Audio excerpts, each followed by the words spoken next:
আরব দেশে একজন খুব বড় বয়স্ক বুজুর্গ মহিলা ছিলেন। তিনি মরুভূমিতে তাম্বুরা টানায় থাকতেন। তার ছেলে মেয়ে পরবারিশ করার মতো কেউ ছিল না, অনেক বুজুর্গ মহিলা। একদিন ওনাকে দেখার জন্য ওনার পীর মুর্শিদ গেছেন। তো গেছে পরে হুজুরের জন্য একটু খানা পিনা তৈরি করছে। হুজুরে খাইতে বসে বলতেছে, মা, এই বিরান মরুভূমি, আপনি একা থাকেন, ছেলে মেয়ে কেউ নাই পরবারিশ করার মতো, আপনি কিভাবে জীবন ধারণ করেন? বলে, হুজুর, আমি একটা মুরগি পালি, সেই মুরগি আমার ডেইলি একটা আন্ডা দেয়, এই আন্ডা খাইলে আমার সমস্ত খুদ পিপাসা নিবৃত হয়ে যায়, আমার ওষুধ বিশুধ কিচ্ছু লাগে না। আলহামদুলিল্লাহ। বলে, মা, এই বরকতের মুরগি ডানা আমি একটু দেখবো, এটাও কাশফুল মাজু। বলে, হুজুর, আপনি আজকে আসছেন, আমার ঘরে কিচ্ছু নাই, আমি মুরগিটা জব করে আপনার জন্য খানা তৈরি করি। সুবহানাল্লাহ। তো বলে, কালকে খাইবে কি তুমি? মা, মুরগি যে জব করে ফেলছ।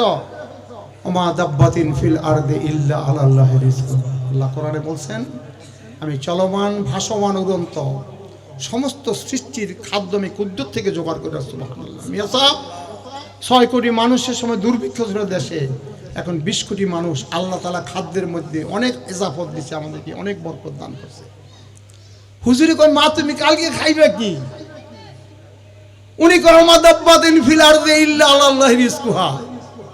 আল্লাহ তো কোরআনে বলছে আমাদের রিজিক আল্লাহর হাতে, হুজুর পেরেশানির কোনো কারণ নাই।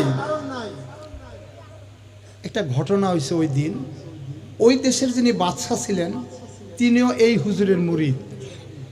তো বাদশাহ সালামত সকালবেলা হাতি ঘোড়া লস্কর নিয়ে হুজুরের সাথে দেখা করতে আসছে। আইসাতে হুজুর নাই। আচ্ছা, আমরা যদি সিরিকুটি হুজুরের কাছে যাই, গিয়া দেখলাম তো এসব হুজুর চলে গেছে দুবাই, মনটা হুজুর কেমন পেরেশান লাগবো, মহা পেরেশান। এটা আমরা যারা আলে সুন্নাত ওয়াল জামাত বিশ্বাস করি, পীর ফকির মানি, আমরা বুঝবো এটা কি, এটা জীবনের সবচেয়ে বড় জ্বালা। এখন বাদশাহ সালামত গিয়াতে হুজুর নাই। হুজুর খড়ে গিয়ে বলে, ওই মরুভূমির মধ্যে এক বুড়া মানুষ আছে, হিচারে দেখতে পেলে গেছে, চলো ওইখানে যাও। হুজুর ওইখানে গেছে, হুজুরের সাথে দেখা হয়েছে, অনেক খুশি, মাশাআল্লাহ।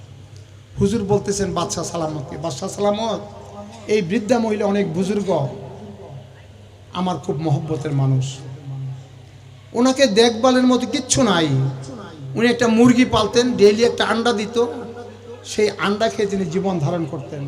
বাদশাহ সালামত, আজকে আমি আসার কারণে তার জীবনের একমাত্র সয় সেই মুরগি জব করে আমার জন্য খাদ্য বানাইছে, কালকার থেকে খাওয়ার মতো কিচ্ছু নাই। আপনি যদি পারেন তাকে কিছু দান খয়রাত করে যান। নিজের পীর মুর্শিদ, উনি তো বাদশাহ, কোনো অভাব আছে? বলে, হুজুর, আমি আল্লাহর রাস্তায় 1000 দুধের বকরি আর 1000 দুধের উট আমি দান করে গেলাম। সুবহানাল্লাহ। মাসালুল্লাযিনা ইউনফিকুনা আমওয়ালাহুম ফি সাবিলিল্লাহ কামাসালি হাববাতিন আমবাতাস সাবা সানাবিলা ফি কুল্লি সুমবুলাতিন মিয়াতু হাব্বা আল্লাহু দুআইফু লিমান ইয়াশা ওয়াল্লাহু ওয়াসিউন আলিম। মিয়া সাহেব, আল্লাহর পথে খরচ করবেন, আল্লাহ আপনাদেরকে হিসাব ছাড়া দিবেন।